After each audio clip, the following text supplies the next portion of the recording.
Hello viewers, আসসালামু আলাইকুম রহমতুল্লাহ। আপনাদের সামনে আজকে এমন একটি ব্লগ নিয়ে এসেছি যেটা হচ্ছে একটি ভাইরাল ব্লগ। আসলে ভাইরাল ব্লগ বলতে এখন যেই টপিক্সটা সবসময় চলছে, টপিক্সটি হলো বাংলার সুপারস্টার সাকিব খান অভিনীত তুফান মুভিটি নিয়ে। এই তুফান মুভিটি ব্যাপক সফলতা পেয়ে ভাইরাল হয়ে যাওয়াতে আমরা চলে এসেছি হঠাৎ করে বসুন্ধরা সিটিতে এর স্টার সিনেপ্লেক্সে এই তুফান মুভিটি দেখব বলে। কিন্তু মঙ্গলবার সাপ্তাহিক বন্ধ বলে বসুন্ধরা সিটি সম্পূর্ণ বন্ধ ছিল। তবে কোনো প্রবলেম ছিল না, কেননা স্টার সিনেপ্লেক্স সাপ্তাহিক ছুটি যে মঙ্গলবার সেদিনও খোলাই থাকে। এজন্যই ক্যাপসুল লিফটে চড়ে উপরে চলে গেলাম। আর এই বসুন্ধরা সিটির একদম 8তলা স্টার সিনেপ্লেক্সটি অবস্থিত, আর এখানেই তুফান মুভিটি চলছে।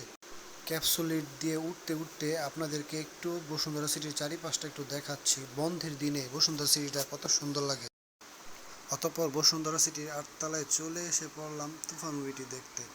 বেস্ট অফ লাক তুফান মুভির জন্য, যেটা বাংলাদেশে আসলে একটি ভাইরাল মুভির মতোই বর্তমানে। এই মুভিটি আমি আর আমার ছোট বোন দেখতে এসেছিলাম, কিন্তু দুর্ভাগ্যের বিষয় যে আমরা এখানে আসার পর কোনো টিকিটই পাইনি, যার কারণে আমরা তুফান মুভিটি অতঃপর দেখতে পারিনি। তো হৃদয় ভারাক্রান্ত মনে আসলে কষ্ট নিয়ে তারপর সেখান থেকে চলে আসতে হয়েছে।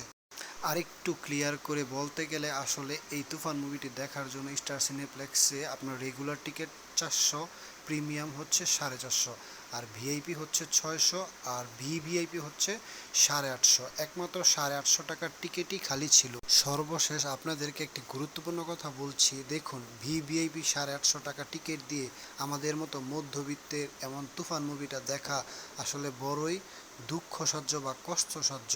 কেননা আমাদের কাছে এত হিউজ পরিমাণ টাকা সবসময় থাকে না, বা এত টাকা দিয়ে এই মুভি দেখার সাধ্য হয় না।